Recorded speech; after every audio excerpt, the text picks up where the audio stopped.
everyone. Welcome to Flipping Tables Podcast. This is episode 17. I'm one of your hosts, Michael Edwards.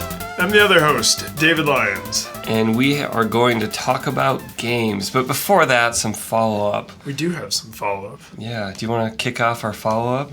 Yeah, I want to see this, the Twitter one. This is, I think, this is a screenshot right off your phone, isn't it? Yep. Yeah, so we complained, I think justifiably, about how Twitter has now started notifying us of things we didn't ask to be notified of. I didn't ask for this. And you actually, on iOS, so I haven't seen this yet on Android, but on iOS, you're actually getting update notifications. So, like, in the update, it also says, like, oh, here's this hashtag you can search for.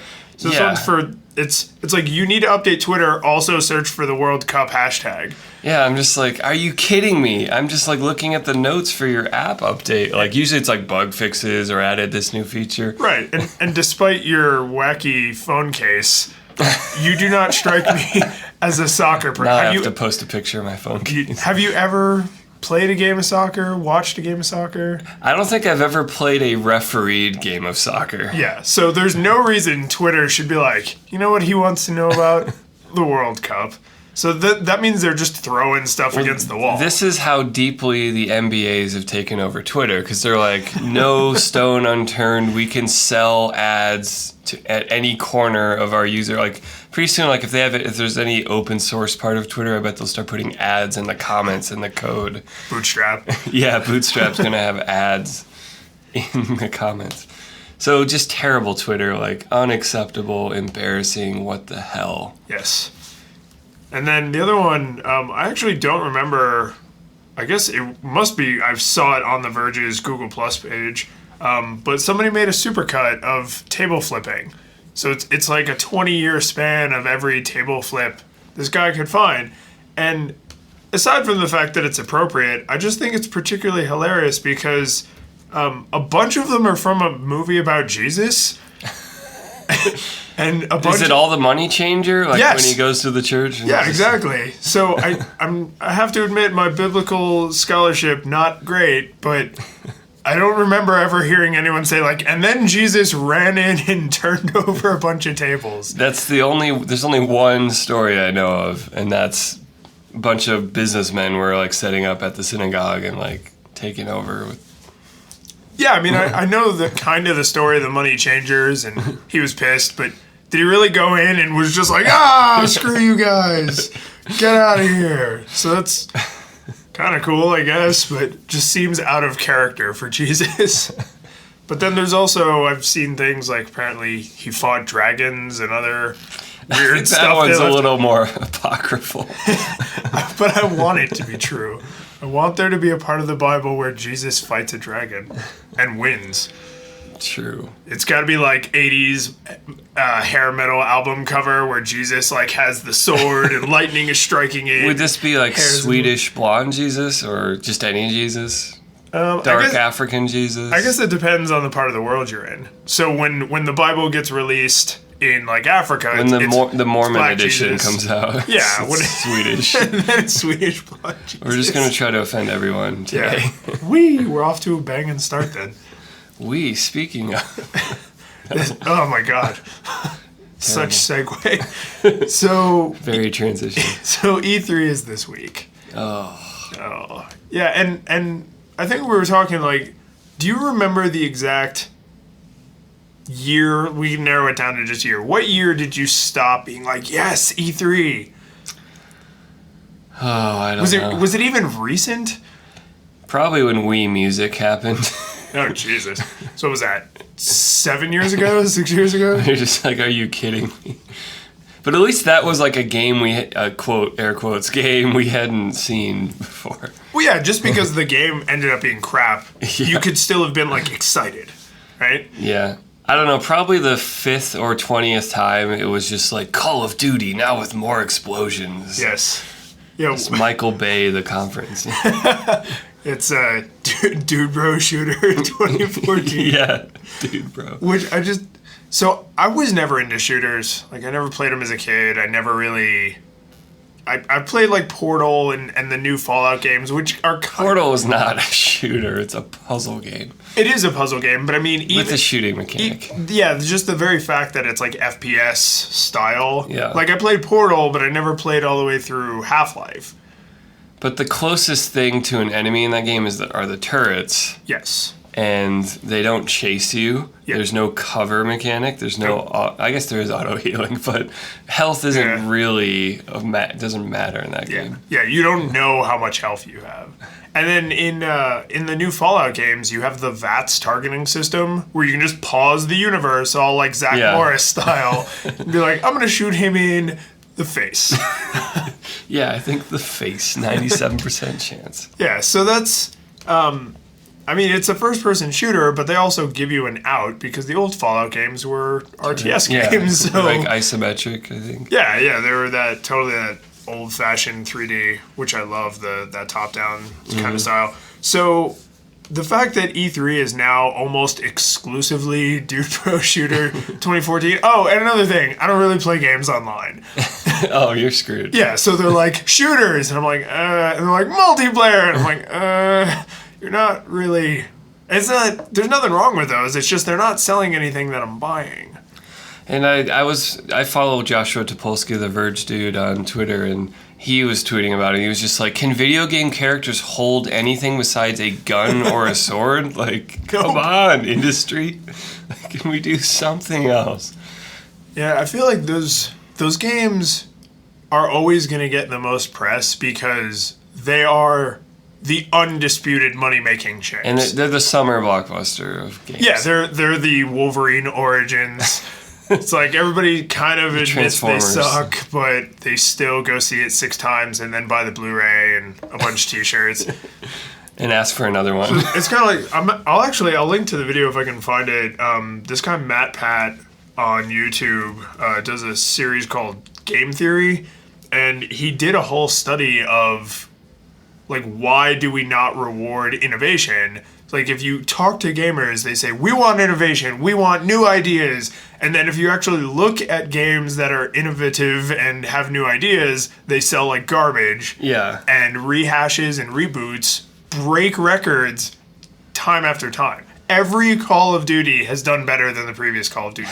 Every Madden has done better than the previous Madden. Which blows my mind, the Madden one. I know that they evolve and they get more graphically interesting and they have new physics, but it's such a crawl, like in my experience. Yeah. It's like, I'd rather take like 8 years off and buy one and be like, whoa, this has changed a lot. But like, I don't know. Just new rosters every year, I guess, is the draw.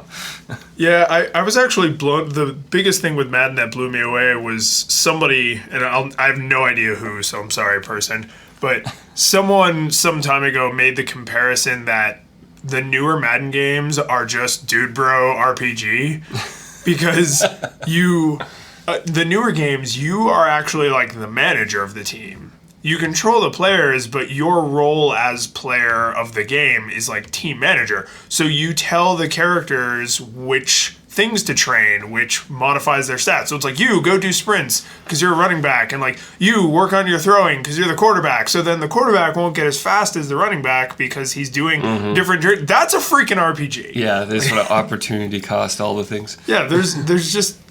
And when you get to the point where you can name the characters and choose their uniforms, it's like you're playing Morrowind on a 100-yard field. And that sounds more like a football game I would get into and addicted to, perhaps, if they did it right. Like, the gold standard for me has always been Baseball Stars on the original NES. Have you ever played that game? It's maybe back in the day. It's by SNK. It's very different than the arcade version, which was just like a typical arcade baseball game, home run derby type thing. But the NES game is, you have stats, you earn money, you spend it on your players to upgrade their abilities. Yeah, so that's like baseball RPG. It was kind of RPG light because it was very simple. It wasn't, it was like, do you want them to hit home runs or do you want them to run really fast? But like, they wrapped it in such a satisfying mechanic of like, you'd play a tournament and then you'd be like, time to upgrade. Boom, boom, boom.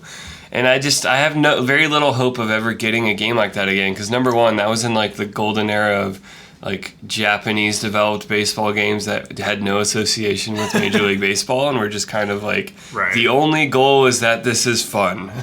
Does not need to represent reality or anything. And man, that whole part of the world loves baseball. Yeah. Like, more than we do. But the other reason we'll never get a new one, because it'll always have to be MLB, is a modern developer would do it like a smartphone game. And so it would be like, buy 10,000 coins. And you'd be like, I don't like this anymore. Nope. Yeah. As soon as microtransactions enter the field, you're basically leaning on your tiptoes at the edge of the cliff. and then once you say, oh, and those microtransactions are the only way to proceed through the game, you like jumped off the cliff with a jetpack on with your head pointed toward the ground. I mean, I'm not cheap. Like, I'm willing to pay for games, but I want to pay for like a packaged experience. Yeah. Because this trend has come, the microtransaction thing has come into gaming, but can you imagine being like 3/4 of the way through a book and they're like, oh, you wanted to read the rest of the book? You want to know what happens to the main character? Well, you got to wait 48 hours per page unless you... Or it's 99 cents per chapter. Or share this book on Facebook, we'll give you a few more pages. I just feel like it's paywalls on like newspaper websites. Like, that is universally despised. Everyone hates paywalls on newspaper websites. Everyone hates microtransactions in games. Even if they find themselves sucked into it, they're still like, oh God, I can't stop giving 10 cents to this company. And I guess as long as the business model works, they will keep doing it. Yeah. So we are to blame. This is exactly the same problem of why Call of Duty will always outsell the Okamis of the world, because more people buy Call of Duty. Yeah. And their businesses. So just as a quick rundown of the big announcements I saw, Microsoft is repackaging Halo 1 through 4. Sony announced Little Big Planet 3. Yay! That one I'm actually excited about. The one notable thing that I want to draw out is, I'm going to skip over No Man's Sky. That's fine. But check out No Man's Sky. It looks really cool. But it wasn't debuted at E3. It's already been in the news for months. Yeah. Is Capcom's self-awareness when they titled their... So they have like a spin-off DLC of Dead Rising 3. And it's just, they're just like throwing in every Capcom character ever into like this arcade co-op beat 'em up, and they called it Super Ultra Dead Rising 3 Arcade Remix Hyper Edition EX Plus Alpha, and the logo which I've included is awesome. That is amazing. And so the trailer was like one of the funnest things I've ever seen. I don't even know if the game will be fun, but the trailer looked amazing. So it's a fighting game? No, it's like just a third-person co-op beat 'em up. Like, you're just running through this. It's like Dead Rising. You're destroying zombies, but there's like Zombie M. Bison is like this huge monster you have to all fight together. And so for 2 weeks of designing new character models based on properties they already own, they now have like the standout trailer from E3. Yeah. Well, it reminds me of the classic Nintendo thing of like, oh, hey, developer, you've got a cool game there. What if we slap Mario on it and then it sold? Like Mario 2 or whatever. Yeah. Star Fox Adventures. Doki Doki Panic, I think, was the original name for Super Mario 2, or big air quotes, Super Mario 2. But I didn't see the trailer for this. So I see a little Xbox logo in the corner. Is that Xbox exclusive? Yep. Because it's Dead Rising. Yeah. Which is a Microsoft property. But it's Capcom's game, but they just are getting paid enough by Microsoft. So that was actually another thing that I saw, speaking of who owns what. Apparently, exclusives are starting to kind of go away. Yeah. And I remember when this generation of consoles was coming out, the PS4 and the Xbox One, that the ultra nerds in the video game circle were like really interested by the fact that they were basically just both PCs. Yeah. With custom software at the operating system level, but they're Intel chips, it's x86 architecture. That's a big deal. So you can write a game for one and then do a very minimal number of changes, write it for the other, and then do another minimal set of changes and have it on PC. Whereas before, you never would have been able to do that, or at least not without a huge amount of developer time and work. Like supposedly the Xbox One is like the slightest marginally slower hardware than the PS4, Right. but it's like worthless. Like anyone that's out there like, oh, 1080p. Yeah, It's like you sit 6 feet away from a TV, you can't tell, dude. Stop it. Seriously, you have inch-thick Coke bottle glasses. You have no idea what the screen looks like. Yeah. But so I noticed, following some of the announcements and like the live tweets from E3, is that a lot of the exclusives were like 30-day exclusive or like 6-month exclusive. Or this one skin you can put on the main character exclusive. Yeah, exactly. Like you buy it from us and we'll give you like the red guy suit, but if you buy it from them, you get the blue guy suit. And it's like, but that's it. So otherwise, it's the same product. Because there's there's not enough money in the world for Microsoft or Sony to pay them to say don't release it on the other console. Yeah, but that's once we get to every game is on every console, and then in some magical future where there's cross multiplayer, then we'll all just be PC gamers, won't we? Yeah. We'll just be buying Steam boxes. Yeah. I mean, that's the thing, is if they said there's only a couple franchises that I like really make a point to follow, and if they right now were like Final Fantasy, Metal Gear Solid, and I don't know, maybe like a couple other platform games that I like to play for fun, if they were like, those are going to be on PC, I would never get a PS4. Yeah. Like, I haven't upgraded yet, but I know I'm going to. Because, like, I have to follow Final Fantasy, I have to follow Metal Gear Solid. But you don't think you've seen anything yet on PS4 that makes you go, like, I gotta buy one now. Oh, no. Which is why I don't have one, because I will need it. I don't need it this minute, so I'll get it at the last possible minute, so it's as cheap as possible. How about when PlayStation Now, their Netflix for games, comes out? That has a lot of promise, but I'm also nervous about it because it seems like out of the gate, it's already a segmented feature set. Like, there's the PlayStation TV, which can run like some games and also Vita games. Yeah, but it plays not all Vita of them. games and it streams PlayStation Now games. Right. So, can I play PS3 games on that little $99 box? Streaming. Are you sure? Yeah. So if I pay for that service, PlayStation Now, then I can play PS3 games, all their games, On their whatever's in the library. $99. I mean, when it's all rolled out. I think this is Sony's like trick play. Is like, yeah, we have next gen, which is expensive and all this hardware, but then they're trying to come in at the bottom underneath and undercut Xbox and be like, here's a $99 box that plays anything. Right. If you're okay with streaming it and having a slight input lag. Yeah. Well, you know what this sounds like? This is backwards compatibility as a service. Yes. It's like, oh, you want to play old games? Give us, what is it, $10 a month probably, like everything else? I think they haven't really figured this out because I think they're starting off with rental prices, not subscriptions. But I think they're going to do subscriptions. So it's Blockbuster Online. Yeah. Not Netflix. But, maybe Sony will figure this out that I would pay $10 a month to play games. Yes. Yeah. For a $99 piece of hardware and then $10 a month.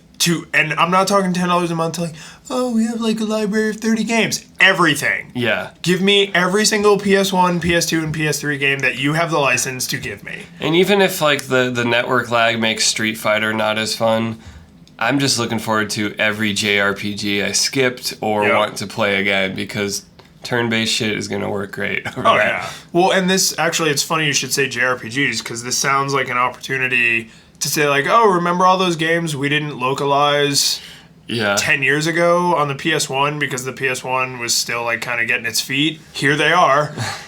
Also, just cloud saves any device, so like... That's a big one. Yeah.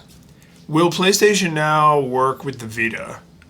Yes. Okay, so then that to me is I have my console at home where I can sit on my couch with a controller and then I can get up and leave the house and have my Vita. That to me is... in some magical future when the telecoms aren't ruining our lives and you can have unlimited data, fast data anywhere. So you have a Vita. Is the cellular connectivity built in or is it a That was SIM a card? separate purchase. I mean, there was a different model. I just got the Wi-Fi model. And and it this... uses a SIM card? the cellular version was AT&T and it was only 3G. So they clearly were, and it's like you can't play multiplayer games on it over 3G. You couldn't because of the speed, but they don't even let you try. Right. Because the experience would be so bad that they're like, let's not even... I had a hard time imagining what 3G was for on the Vita. Am I going to download gigs of games to it? No. Cloud saves? Like, let's pay AT&T to download games instead of waiting till I get home. Yeah, really. Yeah, I How guess. bad do I need this thing that's going to take so long? I could have just gone home anyway. So let's see. So we're recording this hours before Nintendo has their non-E3, non-presentation, where they just release a video of their announcements. Yep. Which is like, kind of like people make fun of Nintendo for that, but I'm also kind of like, you know what, E3 is ridiculous. This kind of makes a lot of sense to just be like, the internet's a bigger audience. Let's just tell them what we're doing. Yeah. Well, especially because with live blogs now, like I followed the Microsoft event and the Sony event on The Verge's live blog, and there's also like an Engadget live blog and a Kotaku live blog, because really what you end up with is a room full of press people whose job it is to regurgitate your information. Mm-hmm. So why would I ever consider going to an event like this? You don't get anything. Yeah, they're not like, everyone look under your seat. Everybody gets a PS5. Oh! Yeah, I just don't. It's like, I mean, I know there's like the buzz of being there, and if you're in the industry, like you want to network with people and stuff, but as a consumer, it has never crossed my mind to try and attend E3 ever. Yeah. So I would say that based on my reading of the summaries, and maybe I'm just a bitter old man now, but the Xbox and Sony events were pretty meh, pretty boring. They were just a lot of Killfield of Duty, Titandrop Hardened Edition 5. And to me, that means there's an opening here for Nintendo to actually do something interesting if they're on their A game to sort of capture my attention, at least. I'm not expecting them to do it, and by the time this is released, their event will be happening. But Nintendo, this is your chance because they were pretty boring. So if you actually got something. So if you're listening and you have a time machine, go back and fix your presentation. Unless you did it right the first time, in which case, can I borrow your time machine? I mean, what do you... So their whole thing is recorded? Yeah, it's just a Nintendo Direct they're going to release. They've done this for a few years where they're still at E3, they're still on the show floor with demos, but they don't rent a hall and pile everyone in and make a big dumb show. They just release a web video and say, "Hey guys, here's all our stuff." So they're like too cool for school? Like they're just like, "Yeah, we're just going to bow out of this crazy escalating show of nonsense and laser lights." And, I did not know this. And oh my god, the laser lights. Yeah. Even from the stills on live blogs, you can tell everything is like the swooping down lights that I feel like got really popular from Who Wants to Be a Millionaire. Yeah. It was and all the lights like went, because they were hitting tight to the stage and they would go like this 270-degree arc. It was like Vegas skyline. Yeah, it's like really... It's a neat effect, but just like see if we can find flare, a video of just that part of it. We can at least do a deep linked time code. Yes. Link to just like lens flares in the new Star Trek, that effect is just way over abused. So thanks a lot, Who Wants to Be a Millionaire. But it's is there? I mean, you're tighter with Nintendo than I am. Like Nintendo and I are acquaintances. You and Nintendo are actually friends with benefits. What would you like to actually see from their? Is there anything you're like, I've been waiting for, blank? I am always waiting for a new Metroid, and not a Team Ninja Metroid. I don't care if it's Retro 3D I'm Retro the developer, not Retro. A 3D Metroid by Retro or someone equally competent, or a 2D Metroidvania Metroid. But just don't make it Team Ninja and give me all the Metroid. Team Ninja did which Metroid? They did the Other M for Wii. It's the only one they did. And it's kind of universally panned. The play mechanics are kind of fun, but... is it 3D? It's mostly 2D, but you point the Wiimote at the screen and it goes into first-person mode. Nope. So the game is only Wiimote. Nope. No analog control. Nope. And the main thing is they totally screwed up the character of Samus, because Samus is... Didn't the Wiimote only have like 2 primary buttons? And then a trigger on the back. That sounds horrible. Yeah, it's... It works out mostly okay, but it's so compromised. But the biggest problem is not the controller gameplay, it's what they did to Samus. They turned her into a subservient, wimpy woman. Because it's Team Ninja's misogyny. You know, all their other games are like, boobs, boobs, boobs, boobs. Cut heads off, boobs. Is that where she has the blue...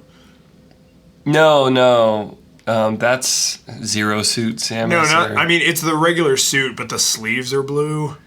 I don't think so. Oh, okay. I'm just making stuff up at this But point. anyway, they totally gimped her character, and they have like some commander man that's telling her what to do, and she's like, okay. And it's just like, how could you get her so wrong? Like, her whole thing is she's independent, doesn't give a shit about anyone, and I mean, gives a shit about the peace in the galaxy, but not taking orders from people. She's a bounty hunter. Yeah. Like, that is not... She's supposed to be female Indiana Jones in space. Yes. Without the sense of humor. You don't get into that line of work if you're like, life is hard, someone tell me what to do. And, like, yeah. Go ahead. No, I was going to say, the other thing they got wrong is... Metroid to me is about a creepy, isolated experience as you explore some planet or space station. Yes. Like, it's supposed to be eerie and you're alone and you're just exploring. And this was like, there's a squad and they're like going around the base too, and you have cutscenes with them, and it's just like, this isn't... And the cutscenes are about as good as Resident Evil. Like, you just kind of like, not good. I figured you, the master of unlocking. Oh, Jesus. So... What I was going to say, the reason I find this to be a particular affront, having not even played this game, but being familiar with the character, is I have virtually no patience for people who are given established source material and then screw it up. It's like, here, developers, here is a character that is well fleshed out over like 15 or 20 years.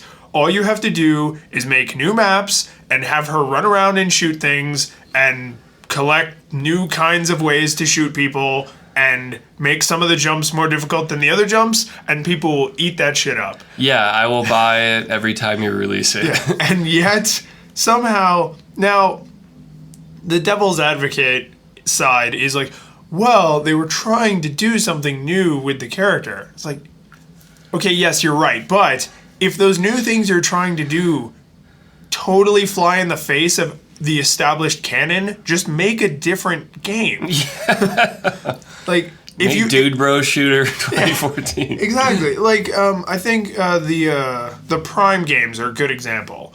So the Metroid Prime games are 3D first person. There's some like puzzle elements that you couldn't really do in a 2D, but you can totally do in 3D.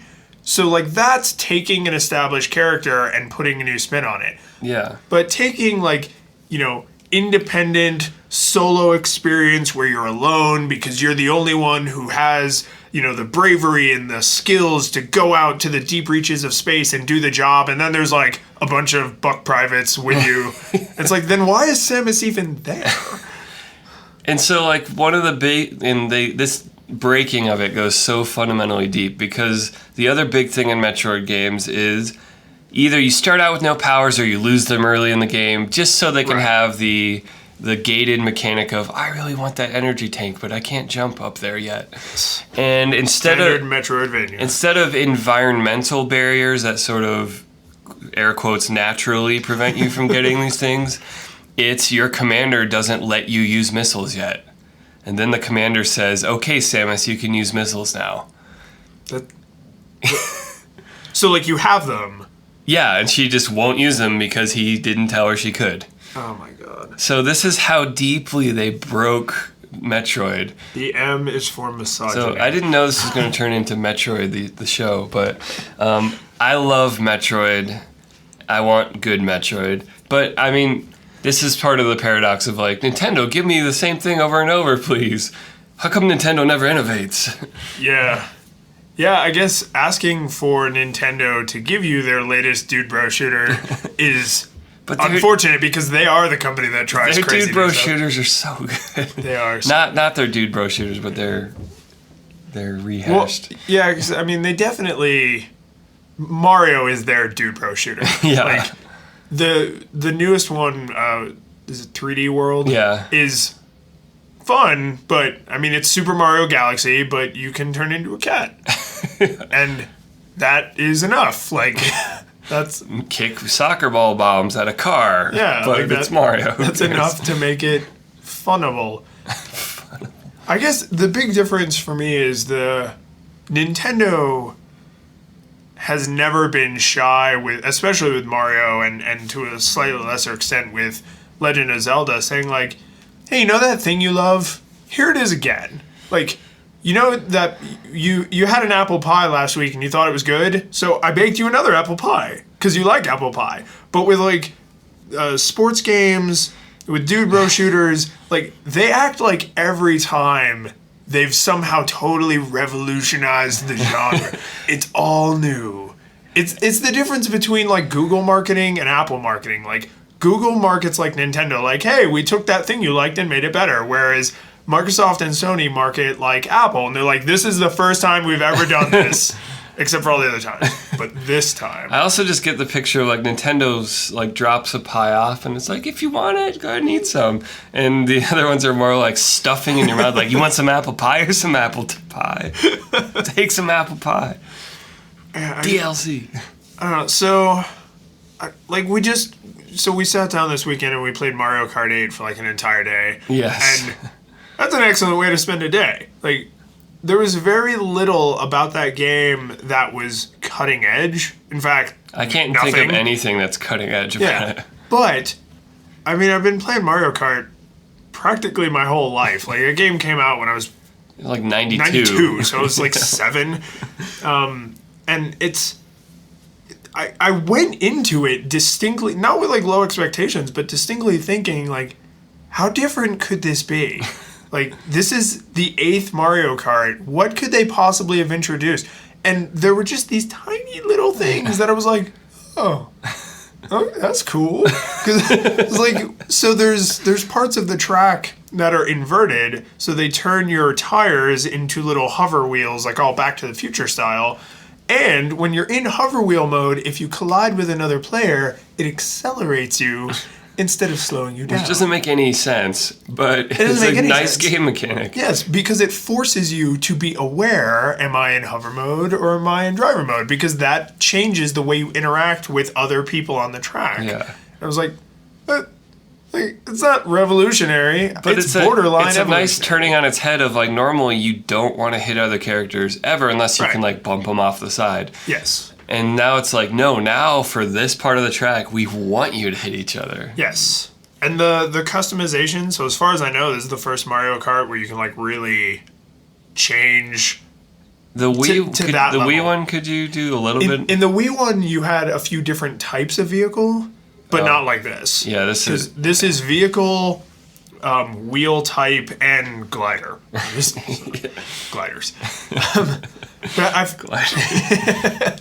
But I feel like that's because I found after we'd been playing for a little while, I found myself like really caring. Like, okay, I drive like crap, so I want a car that handles really well because I go into turns way too late, so I need like tight handling.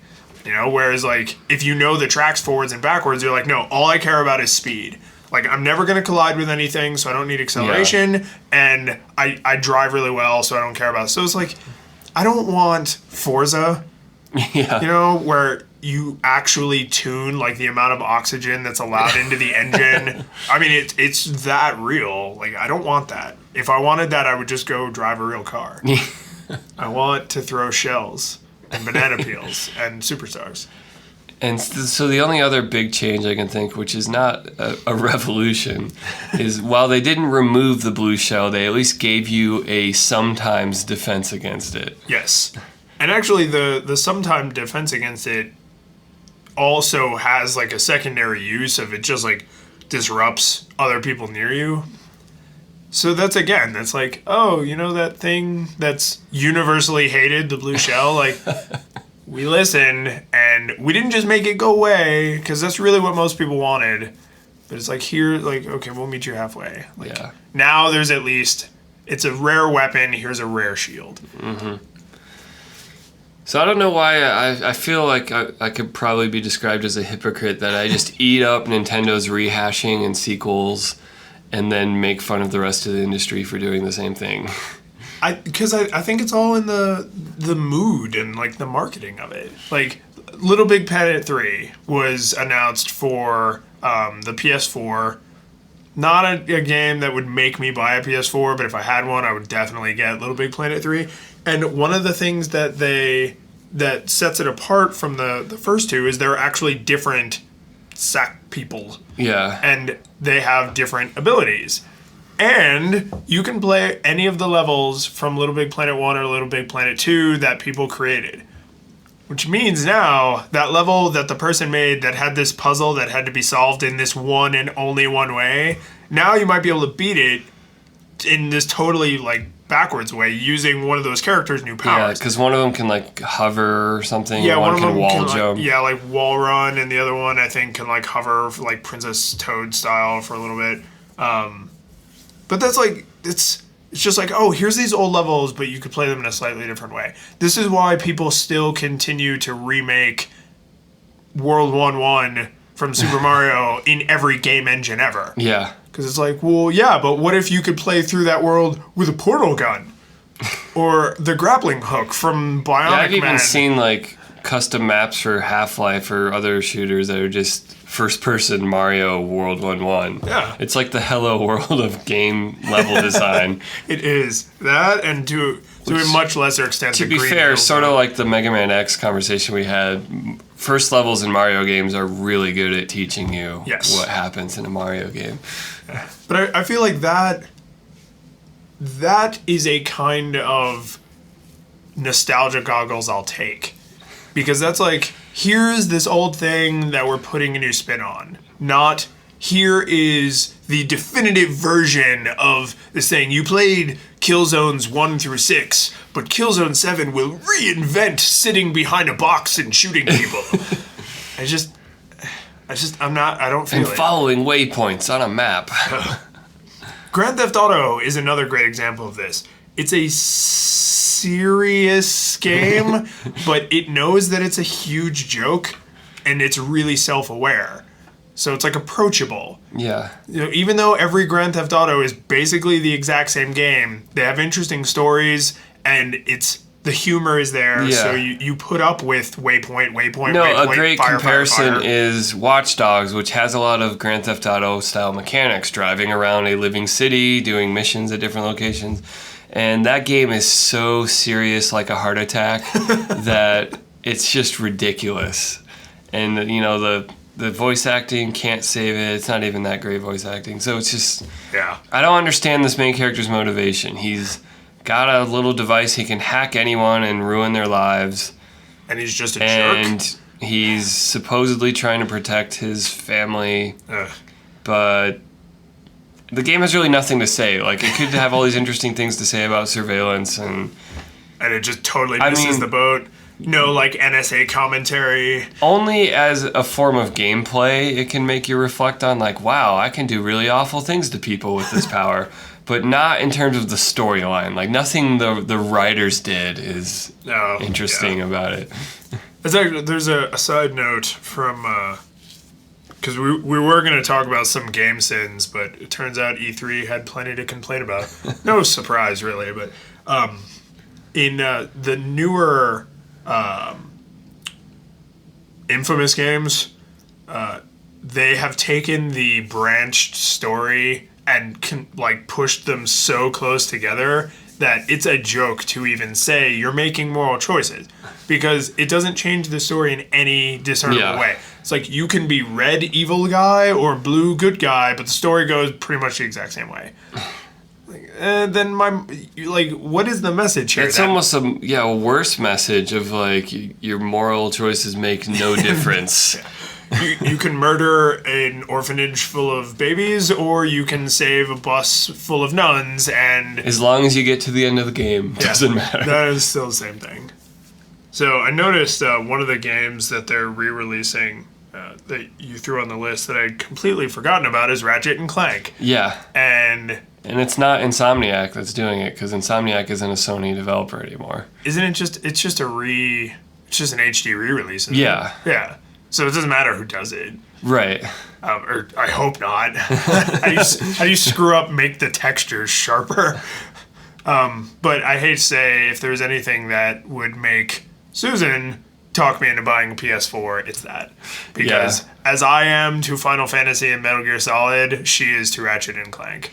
Would you hear the developer of Ratchet and Clank used to only make games for PlayStation, even though they weren't a first-party developer. Right. But Sony apparently wanted to own all the IP of what they did because they helped them publish it or something. Right. And so they were going multi-platform, and now they're only putting their new game out on Xbox. Oh. So they pushed their friendship too far. yeah. Just that one time too many where they were like, oh man, I don't have my wallet, can you get me? And then finally they were like, you know what? Screw you. Because Microsoft was like, we'll help you publish your stuff, and you can keep the IP. I feel so. Okay, musician, tell me. I feel like when you're dealing with a creative entity, whether they're making art or music or writing or whatever, that's probably, if it's not a deal breaker at the start when they're small and hungry, it's going to be a deal breaker later when they're successful to say, we own your stuff. Yeah. Like, well, it feels like deal making 101 to just say, like, you know what, it's yours, you made it.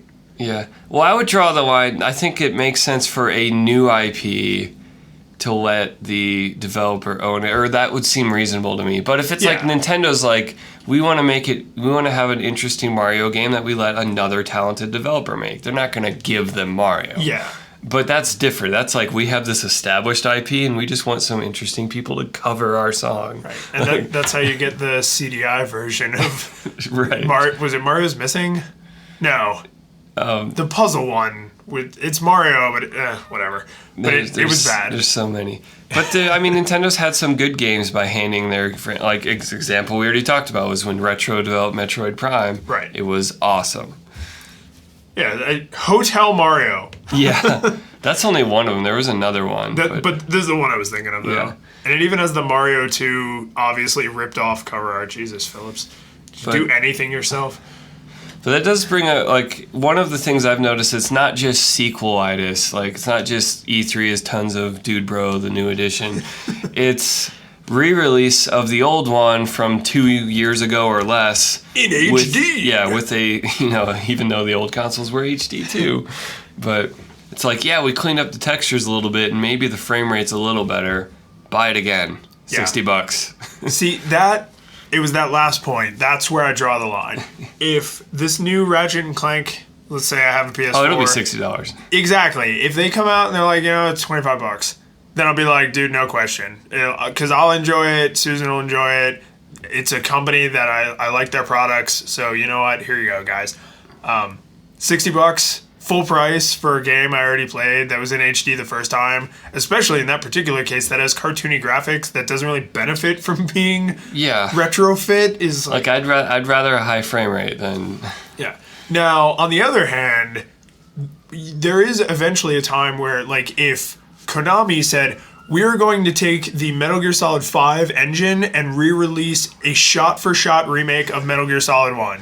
I'd be like, take my money. Shut up and take my money. If Square Enix, I hate saying that. Squeenix. If Squaresoft, you'll always be Squaresoft to me. If Squaresoft said, we are going to take the Lightning Returns engine and re-release Final Fantasy 1 or Final Fantasy 4 or 7. Yeah. Then, don't give me this zoomed-in 3DS version of these games. No. I want ultra-modern graphics with those old stories. Shut up and take my money. I will pay full price for that. And give me a no voice acting mode. Yeah, just text only. And that's the thing, or subtitled Japanese voices is fine with me, because I can hardly tell if it's bad voice acting. But that's the thing, I feel like I'm asking for a very specific thing. Don't reimagine whatever. Just update it. Like, literally just, this is make the fonts smoother so I can read them easier. This is not like, we've reimagined Final Fantasy 1 with all new game mechanics. It's like, no, then it's not Final Fantasy 1. Yeah. Like, this is, they kind of did this, and I mean, I know it's a lot of development time to do, like, super modern graphics, but I mean, they did this with 16-bit graphics. Like, the re-release of Final Fantasy 1 through, 4? Where it was just 16-bit versions of... Or 1 through 3, I guess. Well, American... Yeah. 4 was already 16-bit, but...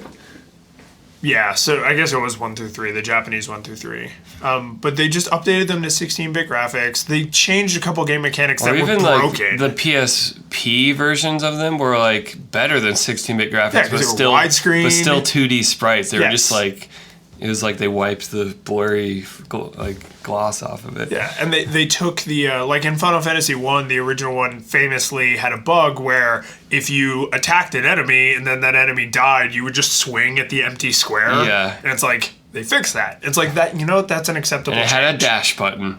Yeah, it did. It had a dash button. So like those are acceptable little tweaks. But don't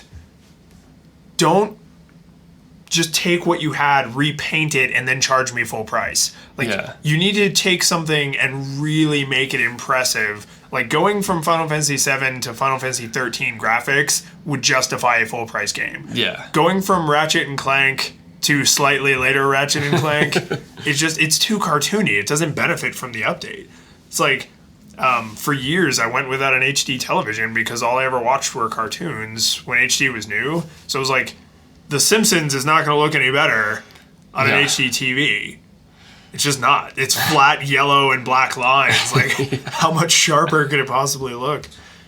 I'm sure now that I've gone HD Life, if I went back, I'd be like, oh, HD Life? This looks terrible.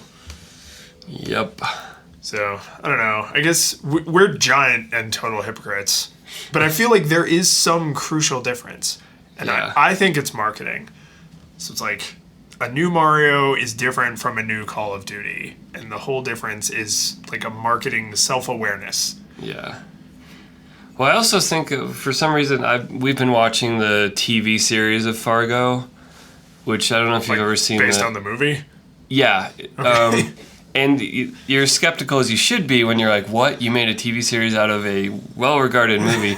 But this does it exactly right, sort of similar to our updating a game conversation, because they aren't using the same characters as the movie. It's a new cast in that universe telling its own story 10 years later. Good. And so it's the spirit of Fargo, not the rehashing the details of Fargo in a stupid TV way. Yeah. And it's excellent. It's so good.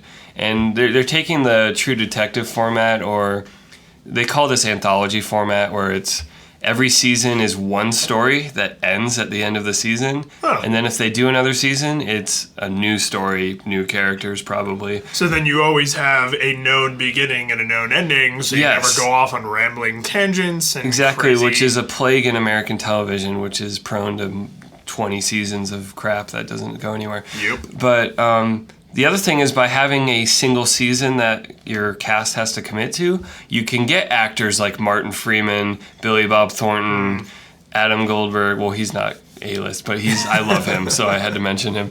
Bob Odenkirk is in it, so you get some Saul in your life.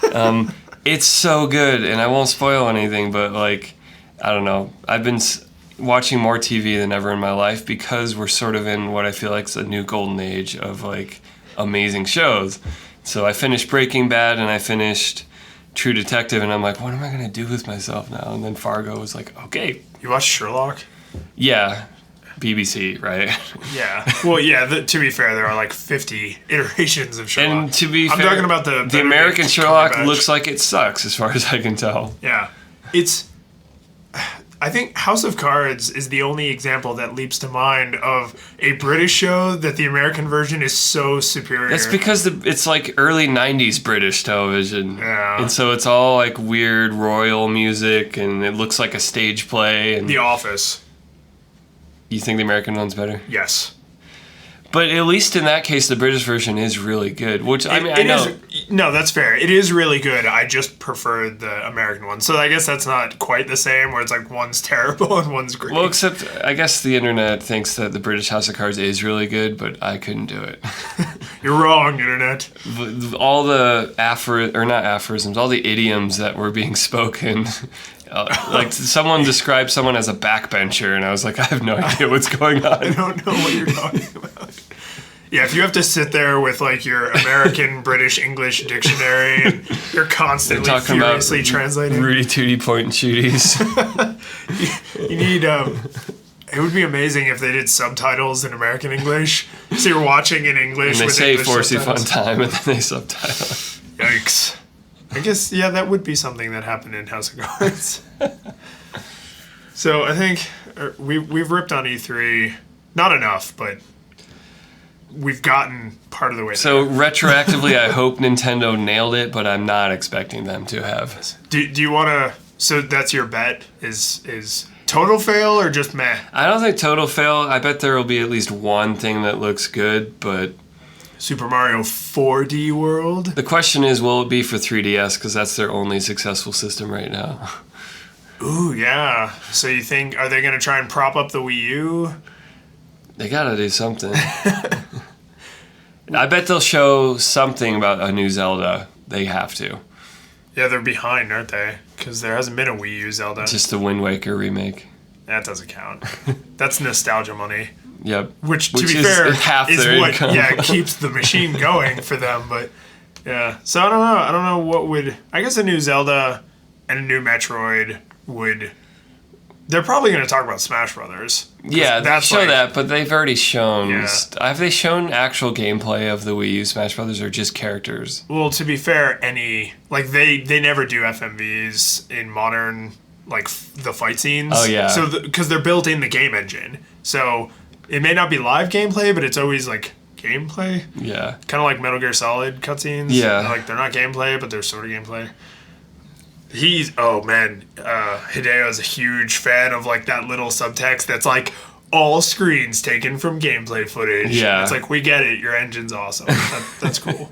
I trust you at this point. But why did you Kiefer Sutherland him? So, okay. Jack Bauer, solid. So if you could have one or the other, which would you want, a new Bangin' Zelda or a new Metroid in this world of false dichotomies? Assuming they were great updates in either case. Yes. But you have to pick.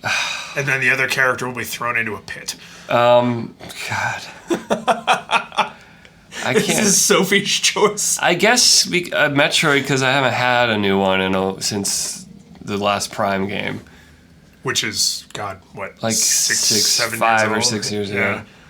So okay, so Metroid? But for the sake of Nintendo, I assume Zelda would sell more. So for them to continue being able to make games. You're such an altruist. I will take the blow of no Metroid to save you. Only a great new Zelda game. You're such a good guy. Good guy, Mike. Giving up Metroid. So, for me, there isn't really like a deal maker. Because Pokemon... No, dude, come on. I didn't know if you were into Pokemon. But I mean, that's... A Pokemon MMO. Would that do it for them? Ugh. In the market? Maybe. People have definitely said they wanted it, but I don't think anyone really wants that. I think they want it, but the game would have to be balanced in a really particular way. Otherwise, you would just have 12-year-olds who had 5 level 99 Pokemons on day 2.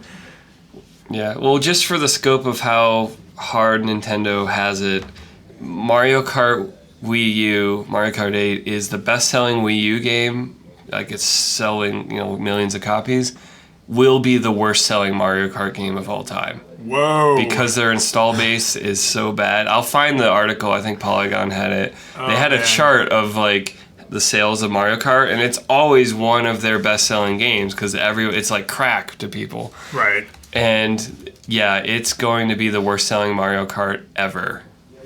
That's even though in Wii U, in the scale of Wii U, it's going to be very successful. This is why statistics is interesting, because it's like We sold millions of copies. It's the best-selling Wii U game, and also the worst. That's more damning Wii U than positive Mario Kart. Exactly. See, and this is why I'm never going to be a good marketing person, because I would look at all the statistics and I would not pull out of that best-selling Wii U game. I would pull out of that worst-selling Mario Kart game. Maybe here you go. I'm too pessimistic to be.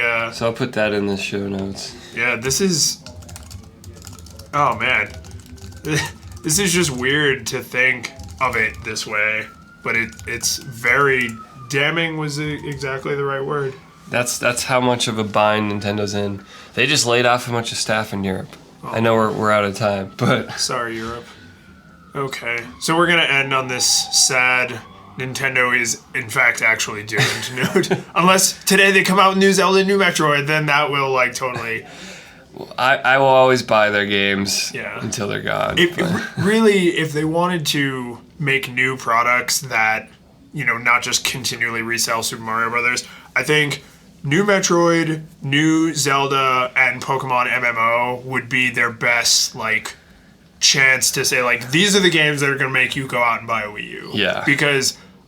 if I had a Wii U, I would probably buy some of the Virtual Console games, but I'm never going to buy a Wii U for those games. Yeah. They need something to get me onto the platform first, and it's just not there. I love Mario Kart, I love Smash Brothers, but I'm I can play Smash Brothers. Maybe when it gets down to $99. Exactly. I can play Smash Brothers 2 years late. I don't have to play it now, because again, not a big multiplayer, so that's not enough to make me buy a console. Especially when I'll just bring mine over and we'll play couch multiplayer anyway. Especially that. Because I'd rather... Smash Brothers is meant for couch multiplayer. You want to be able to do the 12-year-old, shoulder bump. They're just about to kill you, and you just, boom, shoulder check them, and it's ha ha. Yeah, it's... Well, when it comes out, you can destroy me because I don't have Smash Brothers skills. Yes! And then... Susan will button mash against both of us. And win. Probably. Damn fighting game mechanics. All right, you want to take us out? Let us take us out. Where can people find you on the internet, David Lyons? People can find me on the internet at Lyons in Beta on Twitter, lyonsinbeta.com, and plus David Lyons on the Googles, pluses. Where can people find you, Michaels? You can find me at medwardsmusic on Twitter or at pseudomichael.com. And as far as follow-up, we talked about Games Forever, so was there anything we missed about E3? We didn't even talk about everything that got announced because it would have been a boring news recast. Super boring. There's 700 blogs that did that. But if there's something we missed that was actually innovative and interesting and worth paying attention to, that wasn't already known about before E3, let us know. Or, I don't know, whatever. Say whatever you want about games. And where can people find these awesome show notes? At flippingtablespodcast.com/017. 017. We're coming up on 20. See, it feels like even though we're already in double digits, that feels like It does. It's another milestone. Tens. Yeah. Tens and man, if we 5. get to 100, that's going to be like, whoa, dude. It will. And then we're going to look back on this episode and be like, of course we made it to 100. Awesome. So I guess next week we're going to be live from StructureCon. Yeah, we'll be on the road. Yes. Taking our show on the road. So it's going to be our release time next week, maybe a little earlier or later, but it should be around the same time, I think. Yeah. Yeah. So good. So we will see you all next week.